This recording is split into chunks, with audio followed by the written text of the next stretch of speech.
Yes, my people, welcome back to another AFTV Live. I'm joined by James B. How are we, James? A bit tired. Yeah. Sorry, as Cecil knows, I've had a very busy few days. Yes. And a real lack of sleep, but who's complaining? Because we get to talk about football and we get to talk about Arsenal getting busy in the transfer window again. Exactly. How you doing? I'm very good. I am very good. You were at Bournemouth, you were out in the yeah, sun, you were drinking tequila, singing Saliba, you were having fun. Saliba! Do you know what? I think in every show it's been mentioned today. Actually, hold on, let me think. I heard it in transfer. Did Graham sing it a little bit? He mentioned it. He did. We mentioned it in the bias as well. Now it's been mentioned. That song is very catchy and it was just played throughout and sung throughout the whole of the game pretty much when I was there in Bournemouth. But lovely weekend. Vitality Stadium, as much as it's got a low capacity and they do need to address that, and I wish I was lucky to be there, if I'm honest, because I know many fans couldn't. But what a weekend, man. I saw great football. And Arsenal side, I was just, what's it? I'm in an R in. It's just in awe of just watching the football being played. It was incredible. Gabriel Jesus pinning players, taking players on, not scoring, but having a goal disallowed, but really linking up play. Zinchenko all over the pitch. William Saliba, I mean, oh my lord, the goal, everything. It was really nice to see. And I mentioned this on a bias as well. I remember giving credit to our strikers for just pinning players and working hard. But now I'm seeing a team that have the whole package right now. And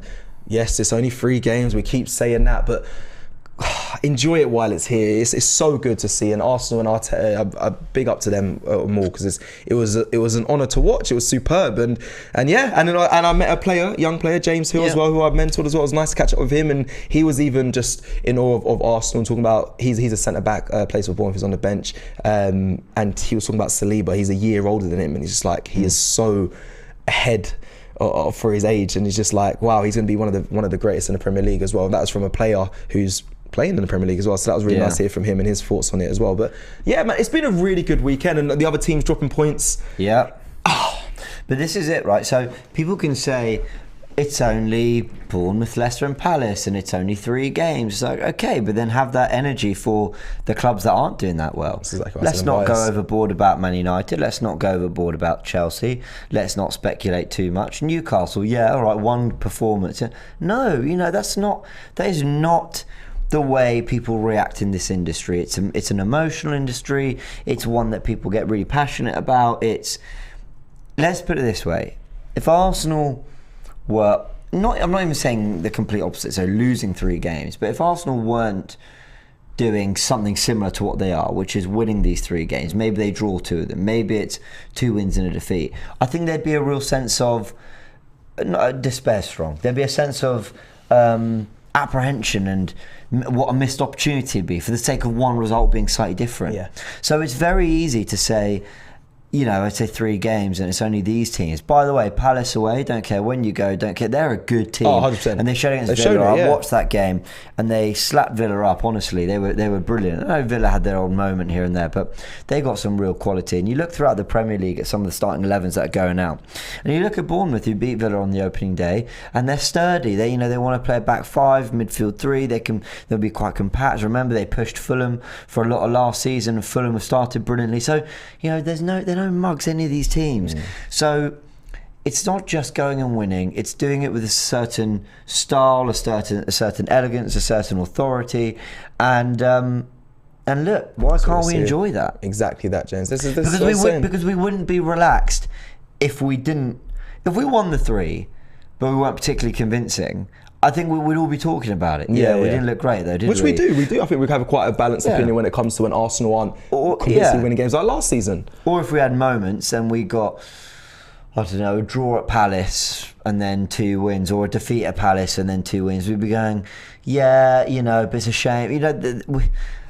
We don't really relax when it's not going brilliantly. So why should we relax when it is going really well? Just enjoy it. Exactly that. And if before Leeds obviously beating Chelsea, if we beat Leeds before that game, everyone will be saying, it's only Leeds, relax. But it's not that. It's keep the same energy. And I just think you're right in what you're saying there. And I remember I was at Bournemouth and one of the fans kept coming up to me and saying, what's your score prediction? I was like, 3-0, 3-0. And they're like, whoa, this could be, we could slip up. But Arsenal, I was like, I don't want to have that energy anymore. I don't want to, yes, when it comes to Liverpool's way, maybe, but I want to be able to feel nice, relax, and expect better from Arsenal. I don't want to think, oh, this could be a slip up. This could be a slip up against these little teams.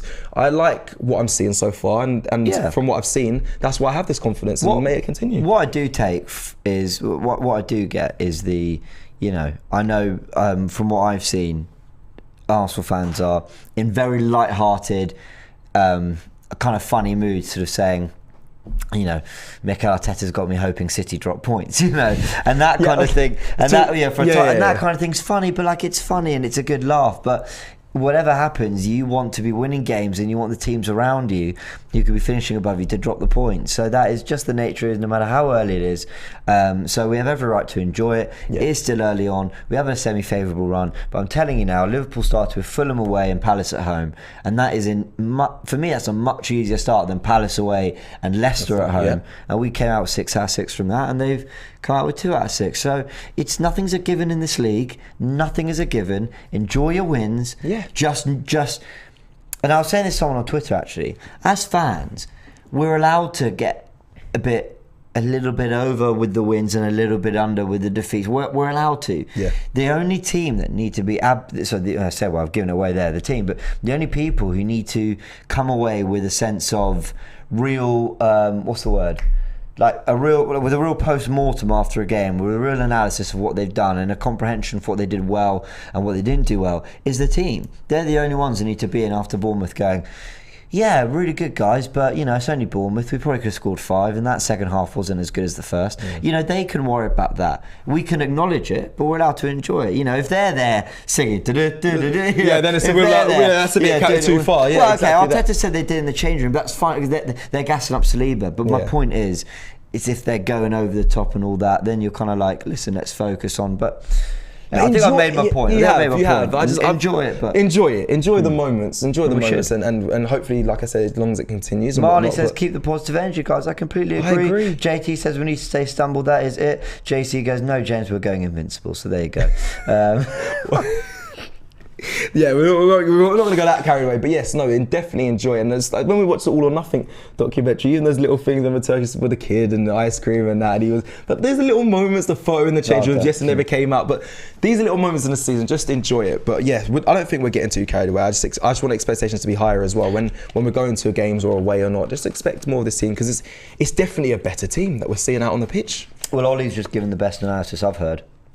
James working overtime. Stoked about the start we've had. Big up to you both. Yes, I am. Yes, you are. That's why the Pepsis are here, and it's exactly why. The fizzy drinks and the energy drinks. Where's Prime? Where's that? That's hydration, isn't it? That's not quite energy. The team are hydrated. The team are looking hydrated.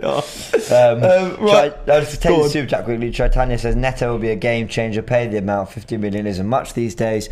Being frugal costs us titles. Imagine if we paid 50 million for Prime Suarez back then, and that is obviously around the main story from today, which we will get to, and I'm going to try and not leave it till right at the end, as I always do. I'll try and get through so a lot of the news that we kind of broke today, and then we'll get to that. I'm going to give you short answers. So what do you think about it? So just quickly, Brooke Norton-Cuffy out again on loan. He's been sent to the Championship side Rotherham on a season-long loan. The 18-year-old defender recently committed his future to us, signing a long-term contract with the club. That's Arsenal, obviously. Having spent last season on loan at Lincoln City, Brooke impressed in his 17 appearances for League One side, and now is back out on loan with Rotherham United, and we're obviously going to keep an eye on his development. That's from the Arsenal website. Great move. Good move, or listen, I don't know about Rotherham, the league. Him and Patino playing in the Championship for the next year. Love it.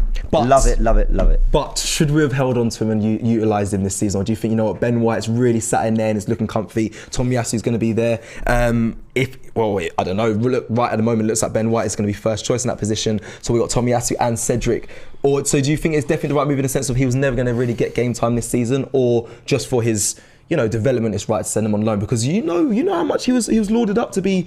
He's going to be a really good right back for this Arsenal Football Club. You know what? Don't ask me why on a Sunday this pops into my mind, but I'm just forever thinking about. Be careful what you're going to say. What are you going to say? I was just thinking about White's performance from it, and then I went, "Oh, Cedric's not involved," but not even on the bench or anything. No. And I don't think it's too far to say that Cedric last season had a very decent season for us. You could see in some of the bigger games where he wasn't up to the level, and that's fine. But he's a free transfer, he's a backup, and he came in some key games, especially when Arsenal had a lot of the ball, and offered something different down that right hand side that Tomiyasu and arguably Ben White haven't really shown in terms of an attacking prowess. Now Ben White against Bournemouth a lot better going forward. Yeah. I thought Ben White had a great game. I think he's had a really, really great start to the season. He's been I'm superb. really enjoying White at right back, and hopefully, yes, it's early, yes, it's the opposition, but he's hopefully putting to bed a little bit of this myth that occurred off one game that Ben White supposedly can't play right back. He's looking incredibly comfortable there. Do you think? Do you see him? When you see him play, James, I don't look at him as, I know he is playing that position, but you see him covering around so, he basically picks up the right side of a free, really, is what I kind of feel like I see. He's just very you're right. much. It's exactly what we talked about in Tactical today. Yeah, Interesting, yeah, that's why I see him, and that's why I really think, he started the season so well, because like you said, he reads the game so well, and I think, I don't see him as a right back, I didn't really see him pushing on too much, but when it came to defensive duties, solid, and I was one to doubt him as well, so I'll put my hand up and say fair play. Well, he's a real ball player at the back. He comes into midfield comfortably. He's played there for Brighton before. He slots into a back three comfortably in possession, and he can overlap because he's played right back, and he's got pace about him and a good, and actually a semi decent delivery. I called people on the watch along were mocking me, especially Turkish. He said, "What did I call him?" I described his crossing as like a lofty ping, and then Turkish goes, check out Tactical Insight, people. Taking the piss. So yeah, what I liked was actually he overlapped and he sort of picked out a nice low cross to the, low cross cut back, whatever you want to call it. So he's shown that a little bit. But I think this is great for Norton Cuffy because he clearly has this a little bit of what Saliba has, this kind of, at a young age, he's got a presence about him. Yeah, and he's getting a bit of noise around him. Yeah, exactly. Yeah, there's a bit of noise around him about how good he can be. There's a serious highlight reel from a young age that people are getting excited about. Yep. And now he's going into the Championship. And I think, what did he say on the Arsenal website? They said, did he say something like, watch me this season or something? I can't remember. Let me know in the comment section. There's something, I think it was Norton Cuffy when he was on the Arsenal website, they were saying, have you got a message to the fans? And he basically said, watch this season or something. I think it was something like that. So, I think we could be really excited about him, but we can let him develop the way we want, because I think we've got a lot of depth in that position. And then you can swing that to the left back too, with Tierney and Zinchenko being great options. But Cedric can comfortably cover there as well, especially now that these left backs are drifting more into central midfield positions. So, yeah, I think this is a really good move for him. And what I've always wanted was for there to be a path for these youngsters that didn't feel forced. Yeah. We weren't playing because we had to, like Balogun on the opening day of the season last year against Brentford. Now, because we've got Jesus and Nketiah, Martinelli can slot in, Smith Rowe can play false nine, the right thing is to let Balogun go on loan in France into Liga, and he is storming it, 3 goals in 3. That's a record as well for that club as well. There you go. I think it's in 75 years that hasn't been done. Yeah. 3 goals in 3 matches as well from Balogun. Seems like he's really enjoying himself on loan as well. Even Nuno Tavares as well. That's how you develop your young players. Yeah, Tavares. Yeah. I was with his friend. I'm not going to mention his name. I was with his friend at the game against Bournemouth, and he said he's really happy over there, really is settling in well, and he's starting to enjoy his football. And I think that's what it needs. And then you come back to Arsenal and hopefully come back as developed as the likes of William Saliba as well, as he made his return. So, yeah. Jamal says here, watch me this season. That's what I believe was said. I'm just going to take some super chats really quickly. Just quickly for his super chat, it's quite funny. He says, watch me this season, because Mikel Arteta, when he sent Emile Smith-Rowe on, and he said, I'm not going to watch you, I'm just going to hear what people say about you, because I want to hear about you as a personality wise and whatnot when you go on loan. I don't know if you saw it on the All or Nothing documentary. He said, I'm not going to watch you on loan at all, I'm just going to hear the comments. And I was like, wow, that's fascinating. But yeah, I didn't know how much I liked that, because I was thinking it's harsh, isn't it? I was thinking, you're not going to watch him. Yeah. Well, he says that, but he'll be getting reports from people inside the club, and I'm sure Arteta, how meticulous he is. I know he said he's not going to. It's an interesting approach. It is, but no, I get that. Imagine Robbie being like, I'm never going to watch Tactical Insight, I'm just going to read the comments. Like, do you know what I mean? Like, a little part of me would be like, that's great, if you could watch a bit of it. Yeah. Like, just to let me know kind of what you think of the style maybe, but yeah. But it's a good way to look at it. Do you know what I mean? Okay. It's an interesting approach. But they wanted him to grow his character-wise and personality-wise, and I know clubs that have done that as well, because he needs to come out of his shell, so he wanted to hear from people of what they thought about him instead of his performances. Because he basically said, I know how good you are though, I know your talent, I just want to know how you are like when you're away on loan as a person, how you deal with it. So I get it. But Dave says, just to go to show that fans should stop thinking they're the smartest in the room and trust football geniuses like Arteta. All that overreaction of Jan. Dave, the issue I take with that comment is saying that fans should stop thinking they're the smartest in the room, because fans are allowed to have an opinion.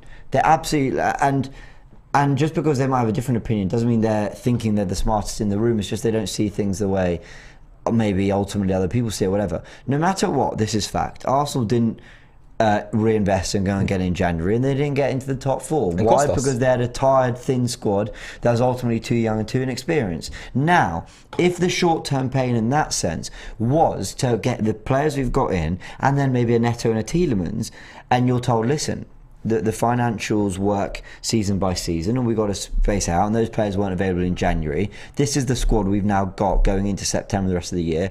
I'll go, you know what, fair enough. I'll actually take that short-term pain because I love the group we've got. But we don't know that yet. We really don't know that yet. So we just have to hold fire on that.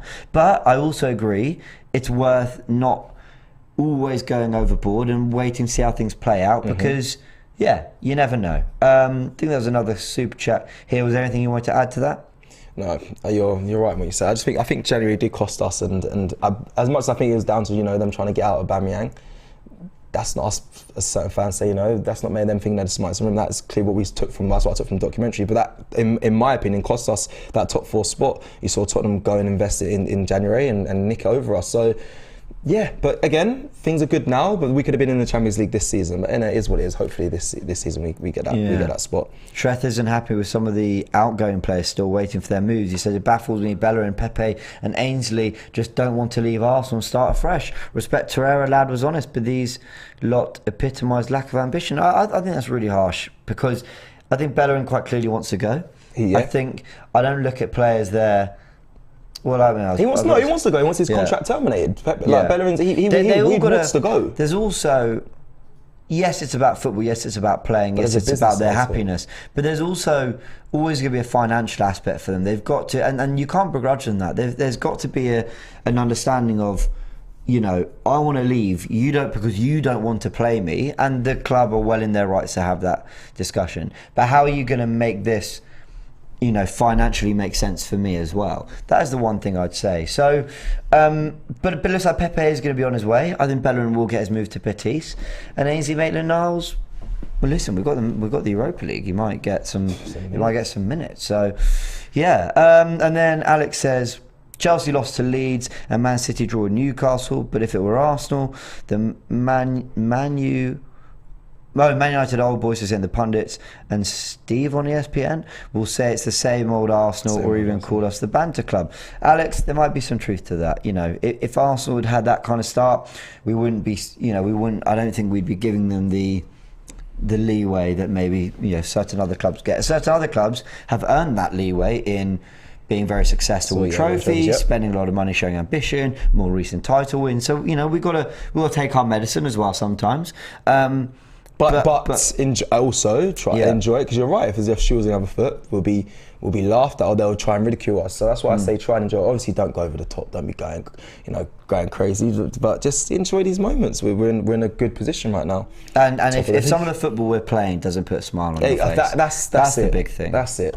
Yeah, that's it. Like the football I saw against, in all the games at the start of the season, it's been superb. It's been really refreshing, and then it's just nice to see. Like I said, I was applauding Lacazette pinning the ball and trying to make that amazing, and people working hard was a big thing after games. Like that should be the minimum requirement. Now we're seeing all of that in abundance and good football in play. Yeah.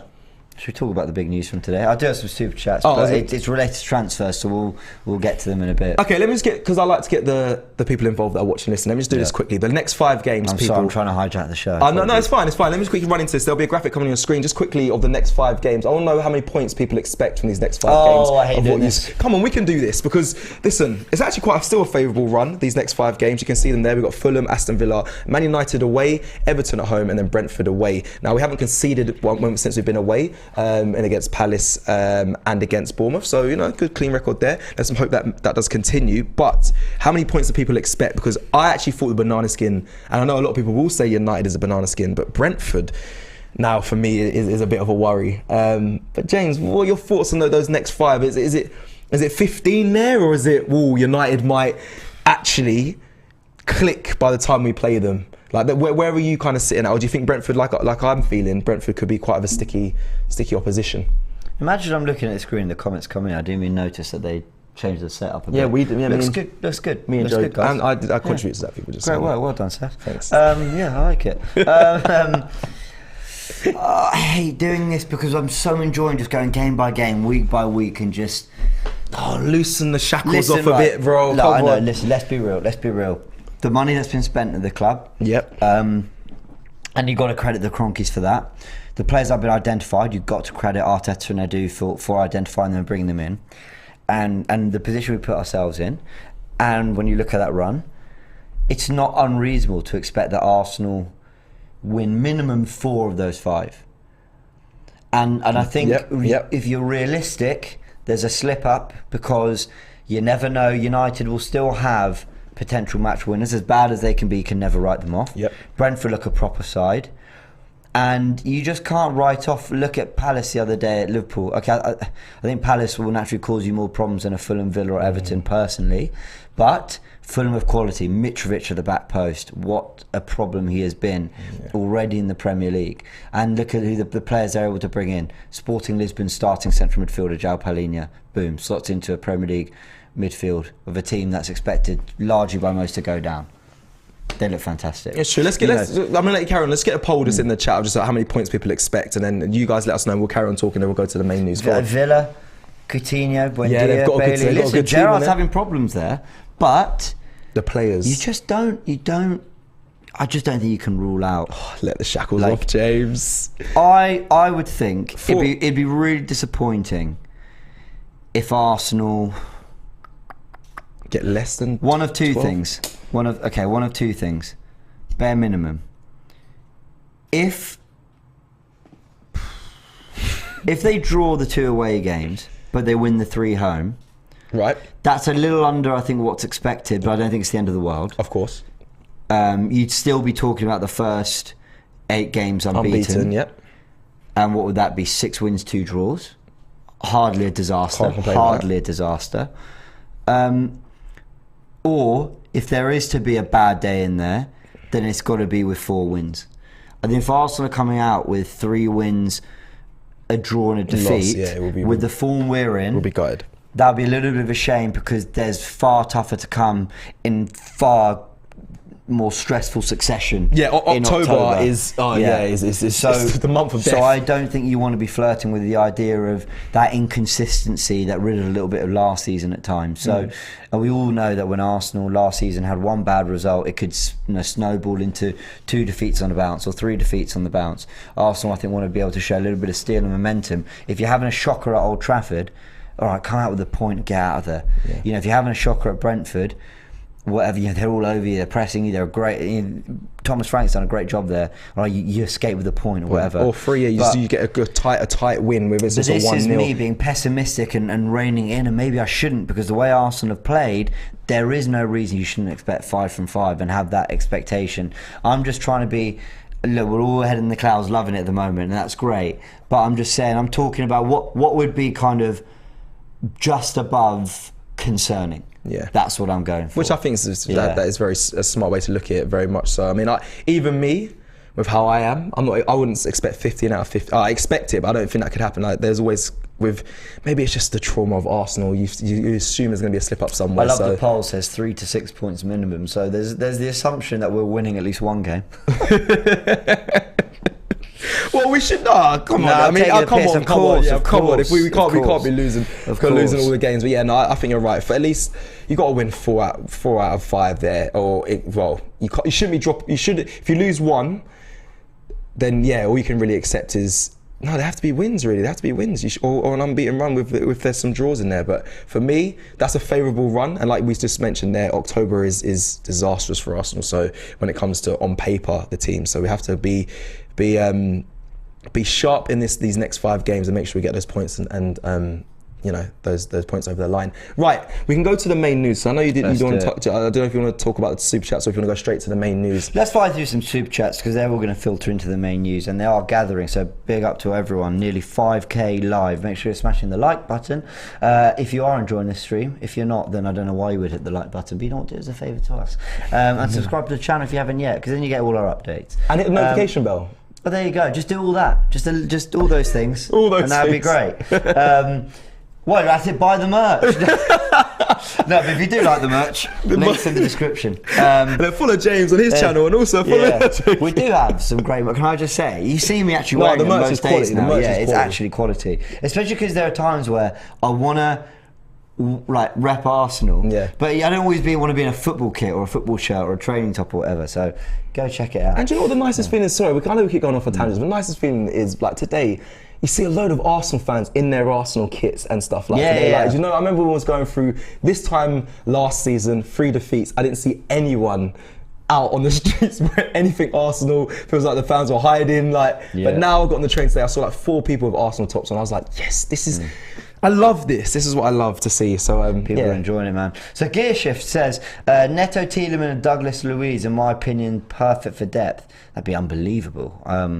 I think we could do 2, but I'm expecting 1. Harry says, when are we dropping that 80 to 100 million on Declan Rice after a recent comment of we're West Ham, we will never win the league? Is that what he said? I haven't seen that. Did you keep up with that from Declan Rice? I never saw that. I haven't seen that comment, so we'll have to check it. Carl says, could you handle a North London title race? Nope, I could not. I'm an absolute coward. That would be way too stressful. If you haven't got that from predict your next 5 games, how much points we're going to get, then I don't know what you've been watching. James is not on that. I live a life of stress. Do you not remember the North London derby we did, the watch long? We could not. It was the home game, by the way, when we won. We were 3-0 up against Bournemouth, and I'm on the stream going, "Don't give him anything." 20 minutes to go. I'm like, you never know. You're a warrior, it's a James. joke. That's why it's better not to have me on these streams, unless you just want the entertainment of me just stressing. Some people like that. Some people when the enjoy that. Jesus' 4th goal went in, I thought, I can relax. And then they just allowed it. Oh, they're still in the game. It's a sign. I told you to start over. I remember Newcastle, Release 2011. Release the shackles. So no, I couldn't deal with it. But I tell you what, the players relish it, and this is what Arteta's building: a culture of competition, competitive, wanting to take the game. Certain teams, sometimes you're going to get battered at Anfield for it, but sometimes you're going to have games at the Emirates, like the City game. Sure, we lost.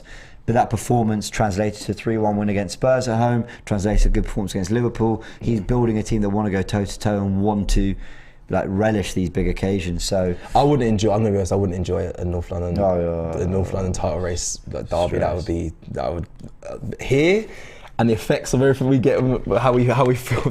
No way. I wouldn't be able to cope either. But I'm not as uptight and stressed as James gets. But that would be disastrous for the blood pressure. Owen says, sorry guys, Neto's a no for me. Not excited. Interesting. Wow. We'll get to that. Lots of people, by the way, saying 15, 15, 13 to 15 says Zane. Fanwell says 15. I think the poll is looking like 50%. 50% are saying 15 points, but 44 saying 13 to 10. So that's interesting. I'm trying really not to think too far ahead. Let's just get through Fulham, then we can worry about the rest. Fulham are in great danger, says Igor. What, because they're facing us, or you just don't rate them for the season? Jack Bird says Tony loves playing against Arsenal. Yes, he does. And in the same way that he wound us up with his tweet about the lovely kickabout with the lads, I bet the way Arteta used that as fuel will probably get him up for it. He's a wind-up Ivan Toney. He wants to channel. He wants that side of the game. He wants that I'm getting in your head. I think he likes that kind of battle. And was the Mitrovic? Was he mocking him? Well, this is what I'm gonna be honest. Ty brought this all up, and he said, I said, would you take Ivan Toney? Arsenal was like, if he apologises, you know how Ty gets. But I think he's a top player, but he's quality. I'd like him at Arsenal. But yeah, he did that celebration, and Mitrovic obviously did when he scores. He did a different celebration as well. But interesting. Maybe they got a good thing. They know each other from the Newcastle days. Yeah. So maybe they got a good sort of understanding or something. I like Ivan Toney that he has that sort of shithousery about him. I mean, we're seeing more of that come back into it. With Tuchel and Conte doing the old handshake. Did you see that tweet that Bernd Leno liked? No. So obviously Mope injured him back in Project Restart. Yes. So Mope's been linked to the move to Fulham recently. Someone goes, Leno welcoming Mope to Fulham, and it's the picture of Tuchel grabbing content. So good. I love all this. I love it. It's so stuff. funny. The internet is too sharp. It really is. But what was the tweet I sent in the group? It was like 2 points ahead with 35 games to go. It's in our hands. It's in our.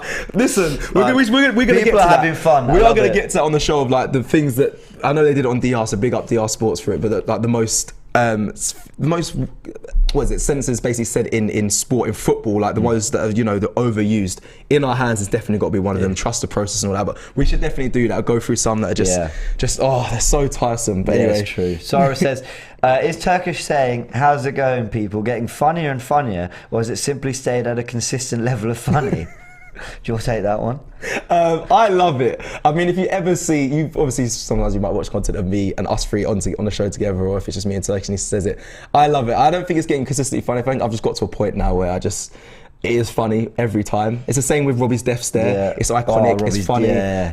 I've decided these people don't realise it, but they're marketing geniuses. Oh, they're brilliant. I've just realised that. I don't know if they know it. Yeah. They're it's also like the love for the love with Saeed, and it's like it ain't easy. Yeah. Like marketing genius. It's brilliant. Grizz with his calma, like marketing genius. Brilliant. Like these, people and the little things that they're not really taking serious, but I find them, they're little quotes. I don't have so one. Funny. I don't have a catchphrase. Yeah, I know. It's a shame. We'll work on it. We'll come up with one.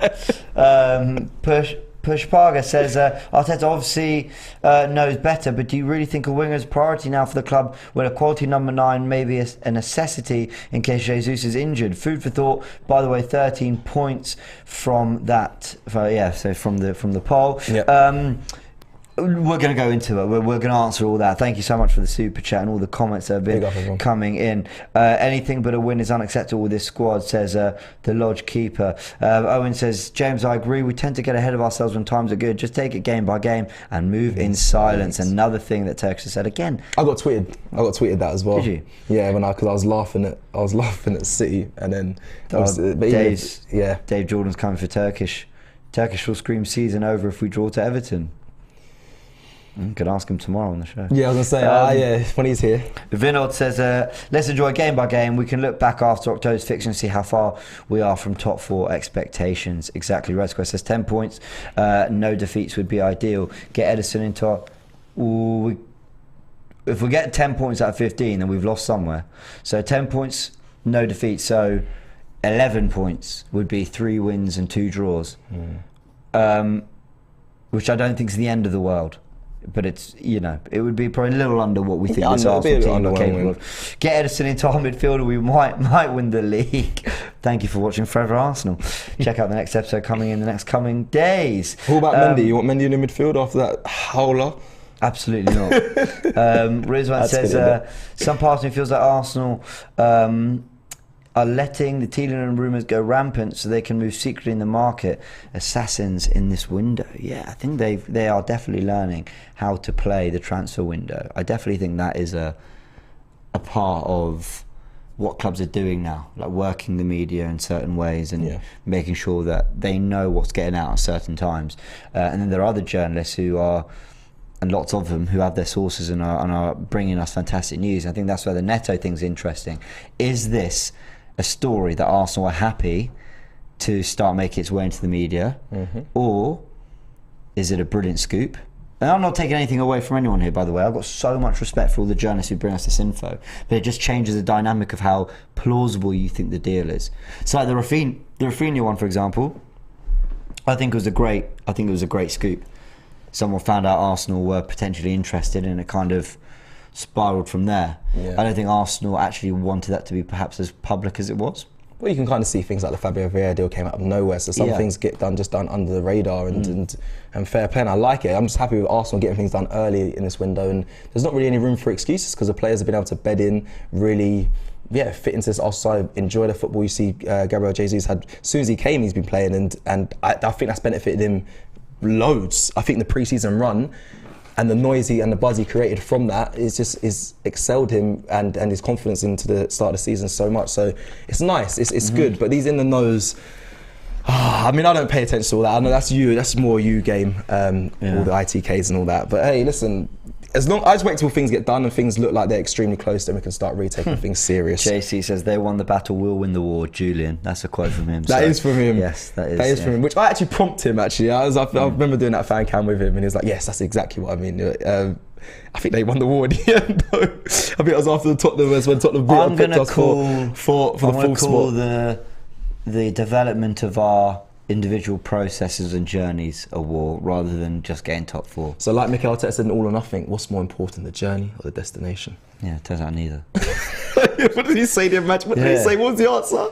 Yeah. What did he say? He said like it's like none of them. It's like a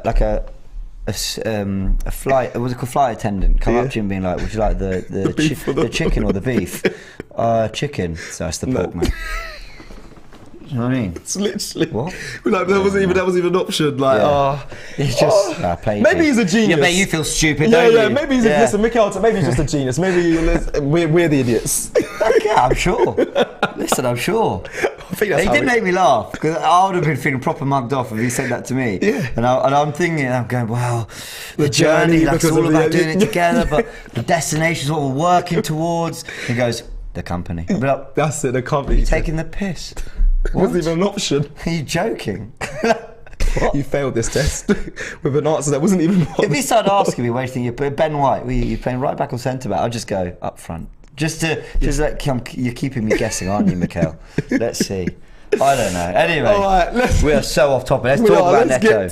Let's talk about Pedro Neto. Yes, James. Obviously heavily linked to Arsenal. Really seems like he's picking up pace as well.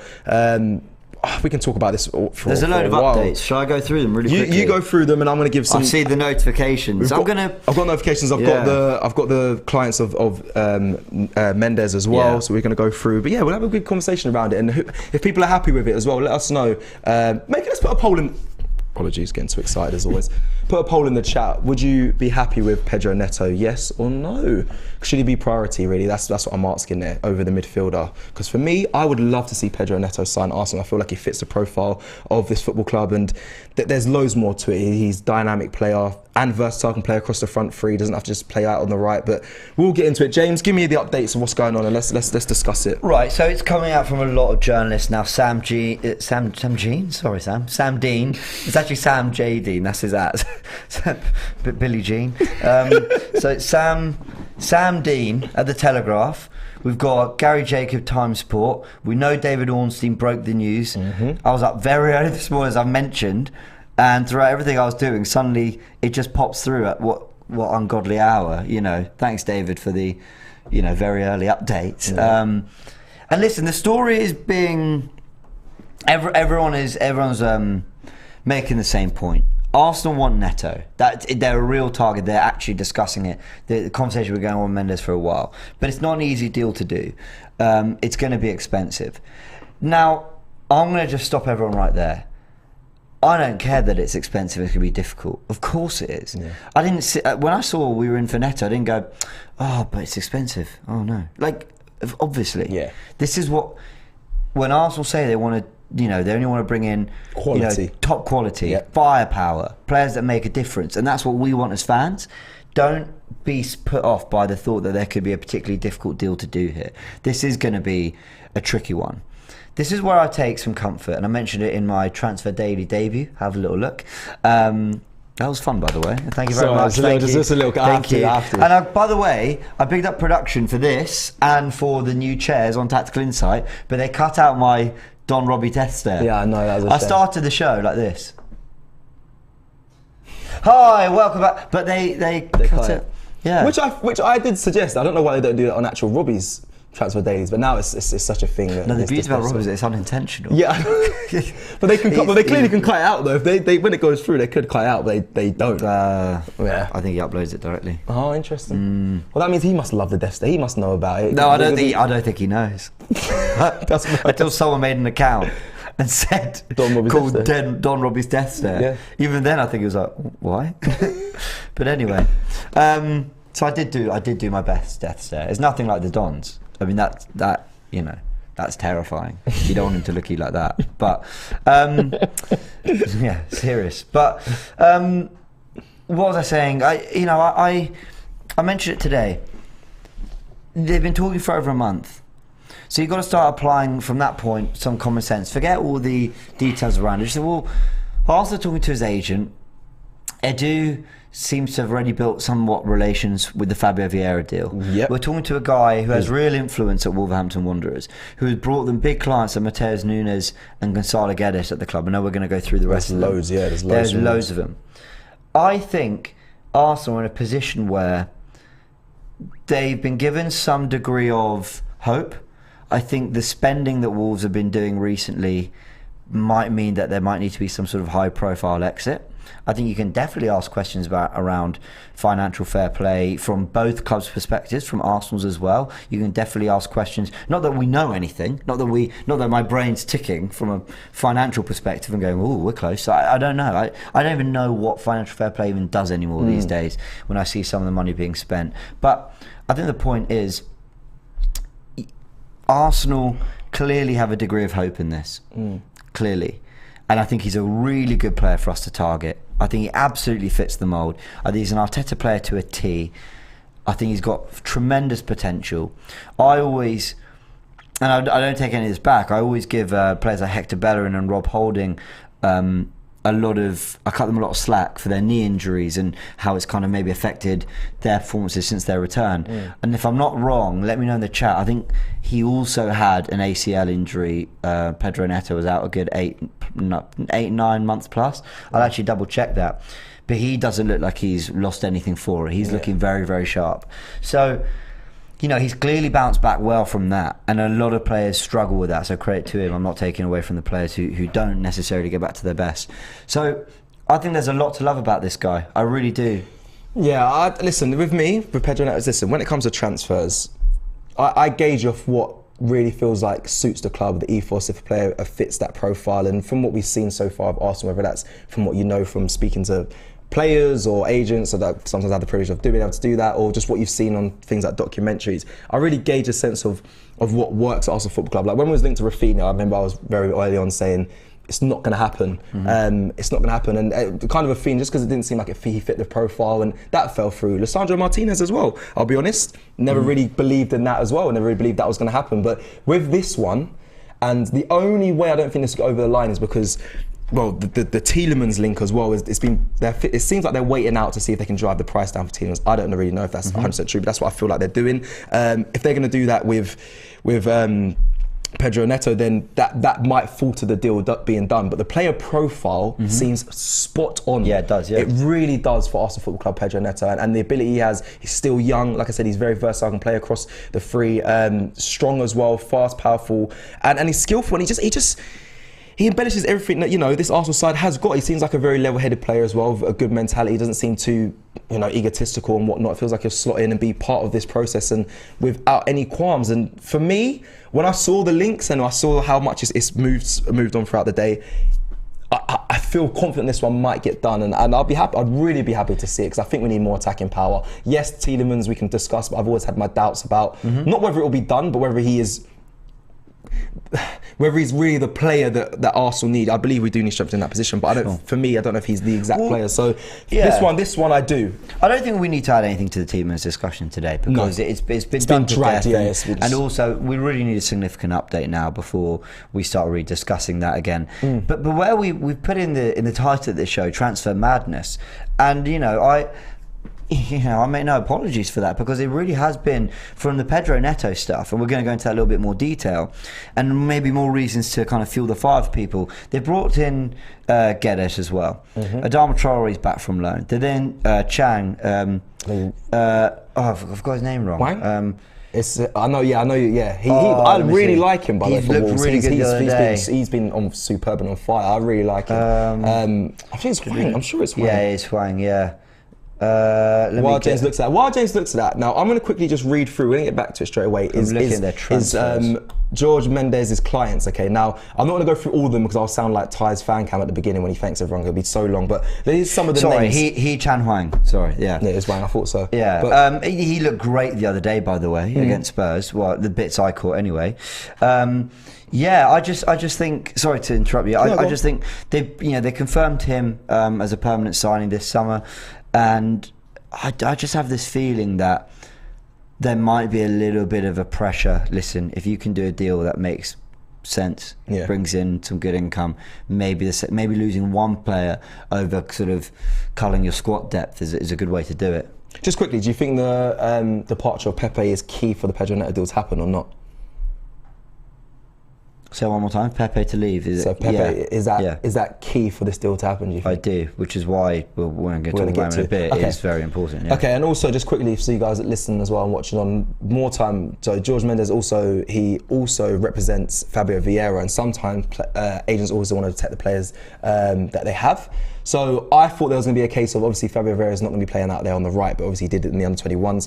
The agent might be saying, well, you've got that player, but is that going to stunt his opportunity to play? But obviously that's not going to happen. We're probably going to see Fabio Vieira once fit, hopefully in the 10 position. I mean, he's going to be versatile, but it'd be interesting to see if I would like to see him in that 10 position, but that's just another thing to put into the conversation. Some agents would be like, well, I need to guarantee that if you're going to sign Pedro Neto, that he's going to be playing and getting minutes. So let me read through some of the clients that I just previously discussed. So starting with obviously a massive one, Cristiano Ronaldo, represented by George Mendes, the agent obviously of Pedro Neto, Ruben Diaz as well, Bernardo Silva, Fabinho, João Cancelo, Jota, Darwin Núñez, Ederson, Ruben Neves, Renato Sanchez, Adama Traore, Ricardo Pereira, Daniel Podence, Fabio Vieira, Trincao, Matt Doherty, Angel Di Maria. There is Jose Sarr, Falcao. He is known as I'm sure you guys would have heard and been aware of Jose Mendes, because he is definitely a super agent, and he deserves that title with that client list. But James is right in what he says is there might be a way where they're just trying to work out business with him, and discussions being made. I think Eddie also has a really good relationship with him as well. So I believe this is quite a positive sign, and I believe it could get done. I'm not going to get too carried away because I'm not in the know. It just makes sense to me. I just think if you're a football agent, right, and you're big Jorge Mendes, man, you work with some massive clients and some massive clubs. Is that Jorge Mendes? Is that Jorge? Yeah, not I'm saying it, George Mendes, but let us know in the comments. No, it probably is Jorge. I'm butchering the pronunciation because that's maybe what I do. Anyway, I think. You know, and he's known for a good month what's going on, and he knows that Arsenal want Pedro Neto. I think, maybe I'm wrong, who am I to tell a football agent of his magnitude how to deal with his clients? But I would think if you're already serving a club in getting particular high-profile clients in, Gonzalo Guedes would have been linked as well with some big clubs, came from Valencia, massive club, Valencia, by the way. I'm not saying Wolves aren't a big club, but Valencia are a huge club. Yep. And then you've got Mateus Nunes, one of the most exciting prospects in Portugal as well, coming to the Premier League. Are you not thinking to yourself, there's an opportunity here to do some good business by this club, but also just say, listen, my client who plays for you, he's interested in this. Don't do a Leicester and quote Arsenal 80 million. Let's do some fair business here. Right. I think there are certain people, I think Man City are one of them, that they operate very smoothly in the transfer market, in that in a world of inflated transfer prices, they go, listen, we're not going to take the piss out of you when it comes to selling, but you don't take the piss out of us either, and you understand the way we operate. So Man City, for example, they didn't go anywhere near Harry Maguire at 80 million when Man United were looking, but they did want him. They didn't go near Alexis Sanchez at 70 million or whatever it was, or plus. Arsenal wanted more because they didn't ultimately feel it was worth it. There are other players that they have missed out on. Cucurella, very recently. 40 million. You're not going to do it? Fine, we'll get Sergio Gomez. Harry Kane and he as well, goes the for price 62. as well, Harry Kane, they didn't Yep. get to that level. But then what do? They pick up Gomez for 10 million. Very good potential young player. They pick up Haaland the summer after 50 million. So they're sending the message, don't take the piss out of us, because we're not going to do it. But likewise, there's a mutual respect of, you want Jesus? We're not going to do the 65, 70 million thing. Yeah, but we'll be respectful, and people will know the level that we're willing to operate on. When it comes to transfer fees. Now, there's an exception, Jack Grealish, and I hear that they paid 100 million release clause. I get it, but that, I think, is the only moment where I think City have just gone and paid up in recent years, just fully dropped the bag and paid what it was going to take. But Pedro Neto, 50 million sounds to me, that sounds good business to me. Well, this is where I think Jorge Mendes is a little bit like City going, I'll do you reasonable business. But they got Núñez for 40 million. Right. That could easily have been a 45, 50 million deal. You know, it's just these little things that I think people are getting a bit shrewder in the market, and actually certain clubs are starting to say, we're just not going to pay that. We're not going to. And when you see clubs like Man United wanting to pay 65, 70 million for Frankie de Jong, you've then got Ajax, when they come for Anthony, going, okay, we want 80 million. Which makes sense, because it seems like Man United are panicking, and they makes sense for Ajax, not for United. Not for United, but they're in a panic state at the moment. Yep. Even Casemiro, what's Casemiro? Is he 60 or 80 million? That I'm sure it's very high. They're just Casemiro, they paid 60 million. Yes, that's crazy. I think if they'd been a bit more shrewd in the market, if they'd been a little bit less desperate, I think they're getting for 40 million. So do I. Yeah. So do I. But that's the way it works, and Arsenal have shown a little bit more recently by not getting a player in January because he wasn't the right profile. If anything, they've sent a little bit of a message, which is, we're not just going to pay whatever you want. However, I flip that. I do flip that. Go on, because I'm about to jump in.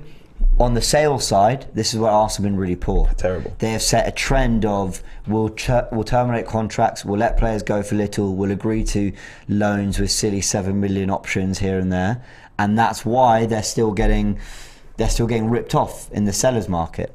So it works both ways. So Arsenal at the moment, there's too big a deficit, I suppose, in terms of what they recruit. Liverpool did this brilliantly. Liverpool, recouped big fees for the likes of Coutinho or whatever, but then they were happy to then pay big for Alisson and Van Dijk. So it's about setting the standards where you're happy to set them. Let's delve a little bit, just a tiny bit deeper on it, James, because I'm enjoying this conversation here. So what, do you generally believe that's down to us being shrewder in I guess it has to be the January window, because we're going to go back to the window before the summer window, because obviously we didn't go for Isaac, we didn't want to pay the 75 million release clause. Yeah, another great example. So do you think that's because, and that being sticking to that is what's the reason why we're not trying to be mugged off in these signings? Because if we look at last summer, now I'm not saying we got mugged off for the signings, because I like a lot of the players, but do you think we overpaid at all for any of those people? We're looking at Ramsdale still quite high. I know it ended up being it's a great signing, great price now. Ben White, they're still quite high price. I don't think Arsenal are a great example of being shrewd in the market. Right. I meant more Mendes and Man City. Okay. I just think what Arsenal did with the striker situation in January might have set a certain tone with, say, the Jesus negotiation. So no, we're hardly perfect, but we were desperate last summer. Remember that last summer, very different situation to this one. That's a good point. Pedro Neto, Arsenal aren't going towards going, please, like we've just lost 3 games. Like we need, listen. We're willing to do business. We've got other options, and you've seen the other players we've been linked to, and it's about whether they see this opportunity for themselves as well, Wolves. So sorry I interrupted. But that's what I wanted to get from you. I feel like it's so weird. I actually feel like this could be the kind of way it's going right now, and I know we're being a bit off, but I think that's kind of what it is. Listen, we're not desperate, but we like your player. I think we'll fit, and if he wants to buy into the project, I think we get some business done here. And yeah, I think I'd love to see Pedro Neto. Also another player actually, João Pedro, what player who's been linked to Newcastle. I watched him play in a Brazilian charity match. Edu was playing, funny enough, and he looked really good, and a young talent, a player that is a forward as well. Someone to keep an eye out for. I know Newcastle are heavily into him for like around 25 million, and I mean, it'd be something that could have been a good opportunity for Arsenal. Like I said, 20 years old, a forward, and he's very technical. I think he'd fit into this Arsenal profile so well as well. So someone to keep an eye on. I believe they're excited about him. They are. Listen, I think he's got abundance of ability, abundance of talent. yeah, man, I really liked him. I watched him play and I thought, yeah, you're good. And ever since then, that charity match, I kept a close eye on him, and he just looks like a player that for the future will be brilliant, and I think he'd work at Arsenal. But that's just my opinion. To finish up, oh wow! Sorry, wow, time has flown. Time has absolutely flown. Damn. Let me just add one last thing to this Neto stuff. We've got loads of comments as well. Go, let's do comments. We'll talk about Pepe because we got really deep into it was a good one. The psychology of transfers. But I think. Yeah, we know Wolves are now going in for another player. Yes. That is moving along swiftly. A lot of mainstream journalists are reporting that. We know the players they've brought in. We know now that the situation with Neto has become very public, and we know that Pepe has interest from Nice. Seems to be closing in. Wasn't serious. In the squad for the game.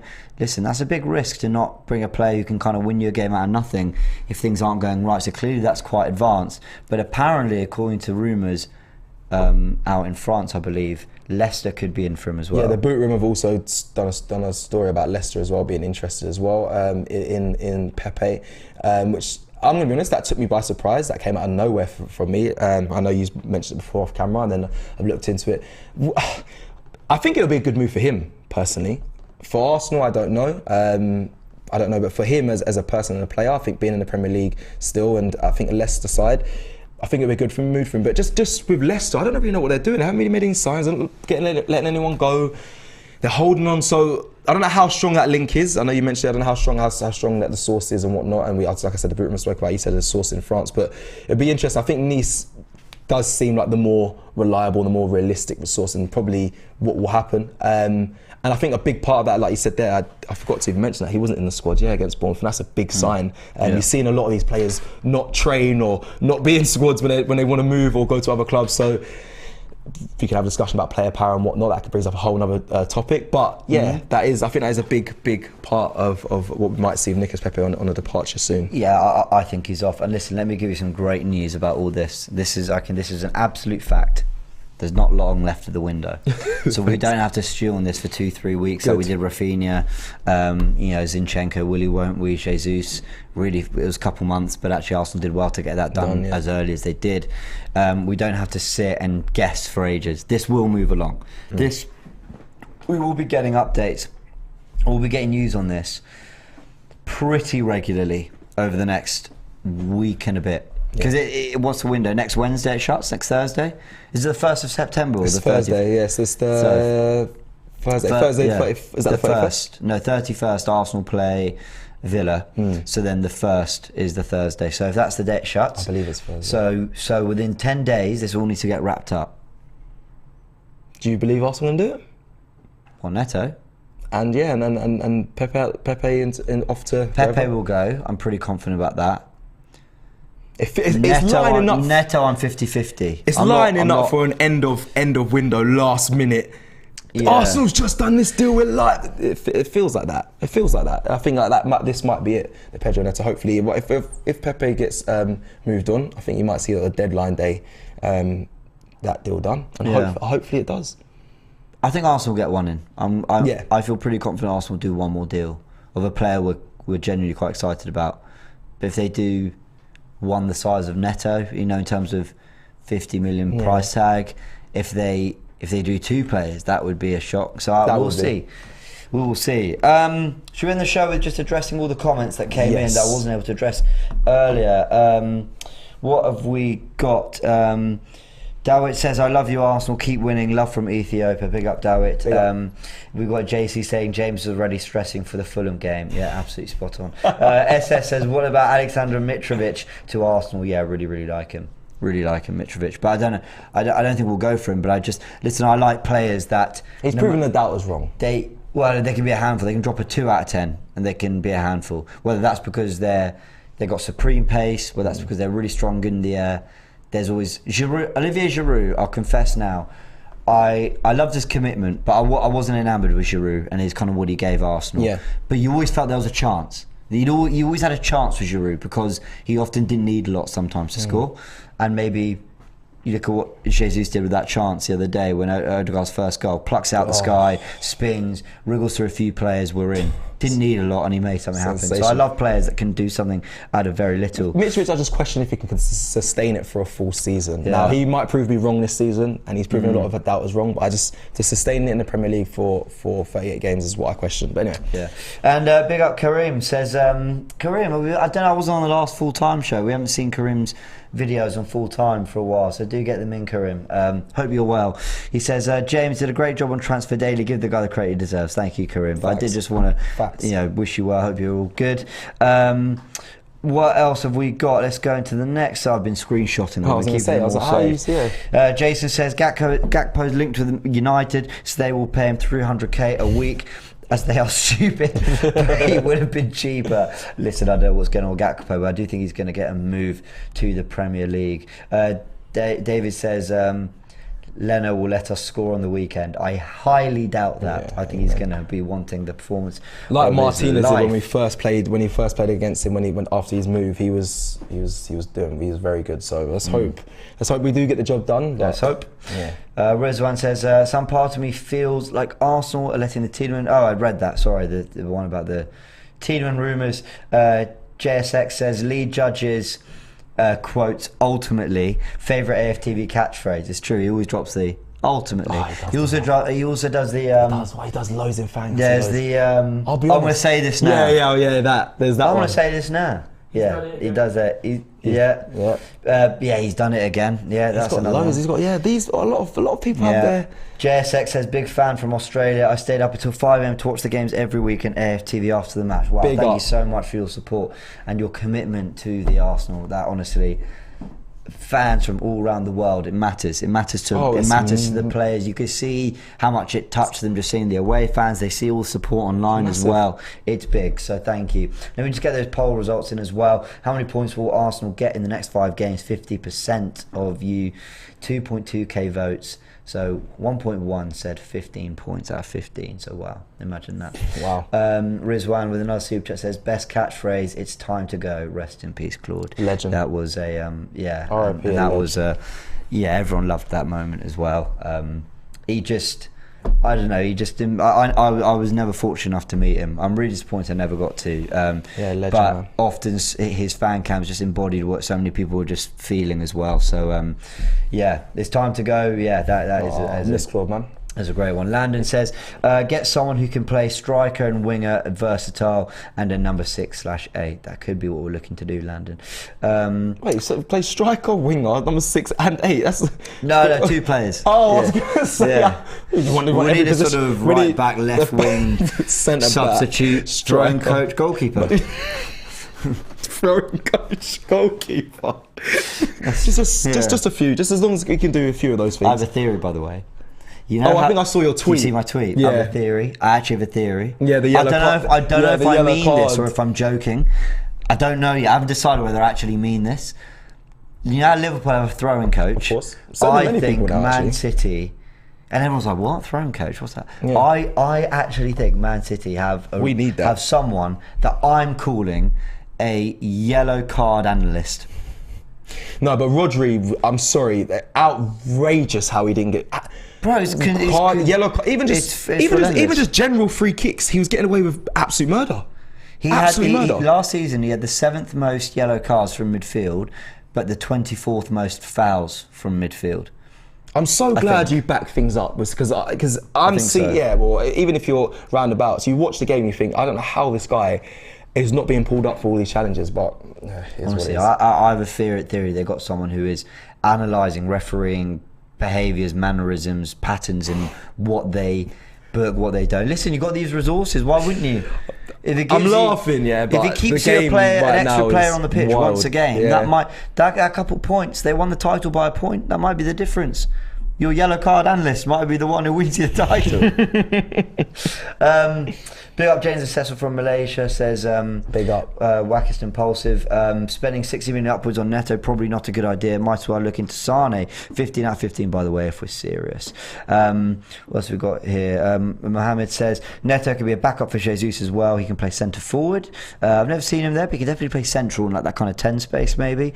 Pierce says, financial fair play does not exist. Look at Barcelona. Barcelona. And then Nathan, you're going to get Cecil going with this. He says, AFTV is getting massive and are lucky to get Sky Sports James on Transfer Daily. Sky Sports James. What a legend. Listen, I told you he's changed. I'm actually blessed and honoured to be sat next to him now, honestly. Transfer Daily as well. Look at you, Sky Sports James, lifestyle. I should get a photo of you somewhere in the studio, just hanging up. Swap contrast to this super chat. Right, this is... He goes, what is that on the shelf behind Cecil to the right of the football? It looks like it says compilations and Ty is kneeling. Love this show, Gio. Keep up the good work. Let's address it now. It says congratulations. I made this card. Did you make it? Yeah, it was me. It should say on there from PS from. And it's Ty. It's Ty taking the knee. It's when we hit 1 billion views. I ordered it in, and I gave it to Robbie and congratulations. I think this was last year when we first. It was a couple months after we first started. I said congratulations on 1 billion views, and feel proud to be on the journey. I feel proud to be on the journey.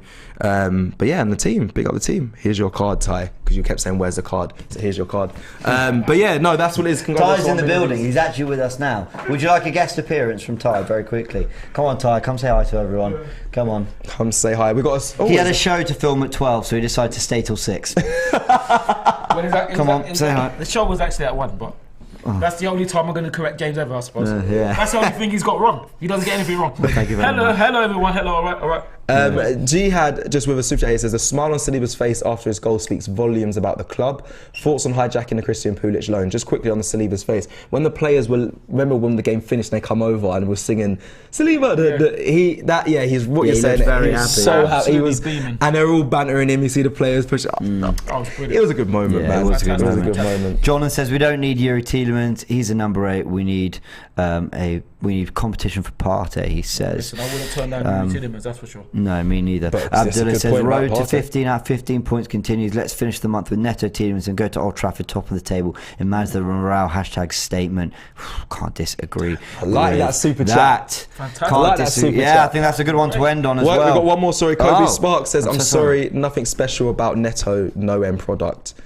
Be careful with these, right? Because it wasn't long ago that on Monday Night Football, Jamie Carragher was breaking down his goals, assists, and actually your mate Jamie Carragher was breaking down his goal contributions. Well, sorry, stop it.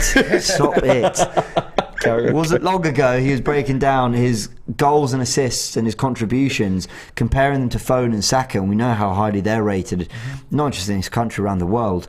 And he's had a very serious injury. He was out April 21 to February 22. So just relax on this no end product, all that. Just, there was a point where the end product was absolutely there, and he's had an injury and he's coming back. So let's just.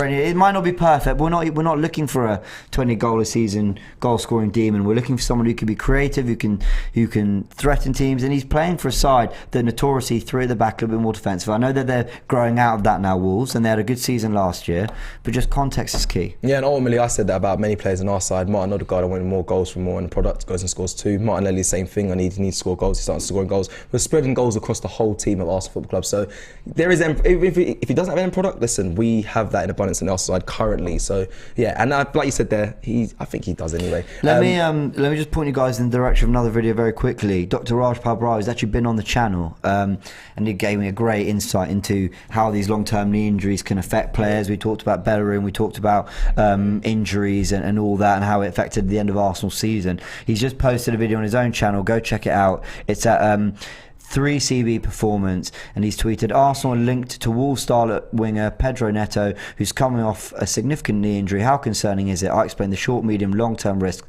and if he can return to his Wolves 2020-21 Player of the Year form. So if you want that kind of context, no point me and you waffling and trying to make it up. Go check out what he said. He's been on the channel. He's fantastic. Definitely go check it out, because you're right. A knee injury can really affect a player's career, and it normally does have lasting effects. So that will be interesting. I forgot about that knee injury, how serious it was. So it'd be interesting if Arsenal go through it, because clubs also look at your injury history as well when making big signings. Baldo super chat says, says Nathan, Barca avoids financial fair play problems by levers. And then Brown Man with a super chat says, have a good evening, Cecil, Ty and Specs. Thank you very much. Mad, not Sky Sports James, but a Specs. It doesn't listen. It's better than Harry Potter. That's clever. That's clever. Or James. is it? That's clever James to you. Clever, yeah. There you go. That's why I love Ty. He has my back. Right, we'll round off there. Ty, thank you for your appearance. Thank you very much. Fantastic. Yeah, wonderful insight. Thank you. Thank you. No, good to have you though, mate. Go check out the Bias show. Is it out? The Bias show. Is it out? Let's have a little look. Good question. Is it out? No, it will be out very shortly. It will be out soon. In the meantime, go check out Tactical Insight. Check out the Bias show. There's some new additions, some little gems in there, and a new addition. Me covering Robbie. Like this video if you've liked this video. Subscribe if you're new. James, thank you as always for today's show. And guys, we'll see you again at the same time every day, 5 p.m. Take care. We'll see you soon. Peace.